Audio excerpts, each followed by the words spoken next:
or at most, minsan, binubulong sa mga kaibigan na sinisiraan yung kapatid.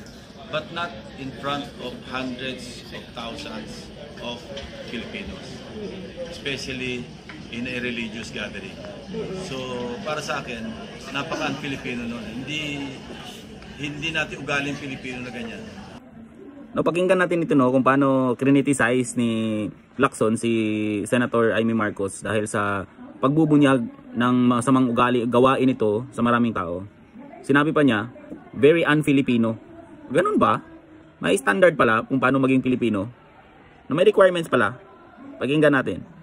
How should have been it resolved, the problem? I do not know. But should it be within the confines of the family? Personally, sinabi na lang? Tayo mga Pilipino, ganun di ba? Kasi masyado tayong closely knit, di ba? Close-knit yung ating pamilya. So, pag may away magkakapatid, nire-resolve natin within the confines of the home or within the family circle, di ba? Pwede maisama yung mga lolo't lola, mga tiyuhin, nire-resolve. Pero hindi ganyan. Wala akong makitang ibang motibo other than politics. So sir, sa tingin ninyo, which makes it even worse. What does that make with the political standing of PBBM? Nangangalib ba siya dahil sinabi niya? I don't know. I cannot speculate. Pero sir, sa tingin nyo, disappointed din ang sambayan ng Pilipino? Ako, alam naramdaman ko nung napapanood ko yun. Naawa ko kay Pangulo. Hindi ko siya kamag-anak. Hindi naman kami close. Pero naramdaman ko unang-una bilang sa Pilipino, naawa ko sa kanya. Imagine the pain that he was undergoing, watching his own sister, lambasting him like that. So ganun din sa tingin nyo sir ang feeling ng ating mga kababayan? Kayo, anong feeling nyo?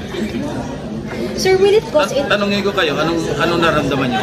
Kung may kapatid kayong ganon, na pumunta sa Luneta Grandstand, at ginanong kayo, ano mag-araramdaman nyo? Sir, will it cause instability na yung buong first family? I don't want to speculate. Okay. Sir, thank you.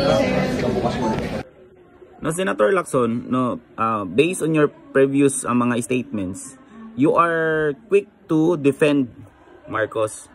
No, lagi kang diniripensahan mo agad 'di ba? Tulad na lang nung nag-resign ngayon si Executive Secretary Bersamin at si Mina, no?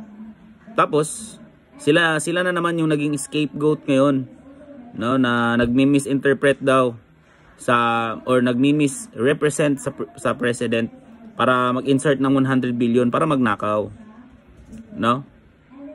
Pero si Saldico mismo sinabi, diniliver niya kay Marcos. No, you are always there, no? You always quick to defend Marcos. No, hindi mo man lang nakita kung ano yung laman ng statement ni Amy. No, sinasabi niya hindi na nga sila nagkikita eh. Ilang beses na niyang, 'di ba? Sabi mo dapat pag-usapan within the family. Ilang beses na niyang kinausap 'yan. No? Siguro naubos na ang PC ni Marcos. No? Let's bring this to the public. No? Kasi the problem with you, Lacson, tulad na lang kay Gutesa, nakafocus ka dun sa nakafocus ka dun sa notaryo, hindi ka nakafocus dun sa statement, no? Sa mga bombshell na isiniwalat ni Gutesa. Kay Marcos naman ngayon, kay Amy, nakafocus ka na naman how she said it, no? Where, kung saan niya sinabi, doon ka nakafocus eh. Hindi ka nagfocus sa laman ng statement na nagdodroga daw ang president. Doon ka dapat nakafocus, Lacson, no? Paano mo madidiscredit ngayon ng isang kapatid na nagsasabi ng totoo? No, between you and Amy, sino ba ang pwedeng nakakaalam ng mga personal na gawain ni BBM? Ikaw ba? Siyempre hindi ikaw. Siyempre, within the family.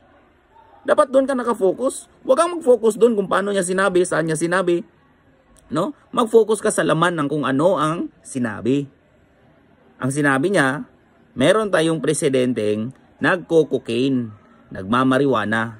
Meron daw tayong first lady na nagko-cocaine. No, you connect the dot. No, ngayon na bombshell na yan. No, na isiwalat na yan. Siguro, baka totoo din yung kay Umpangko, yung namatay sa Las Vegas. No, na nag-cocaine daw kasama sa entourage ni Lisa Marcos. Doon ka dapat mag-focus, Lacson. Halatang halata ka na naman eh.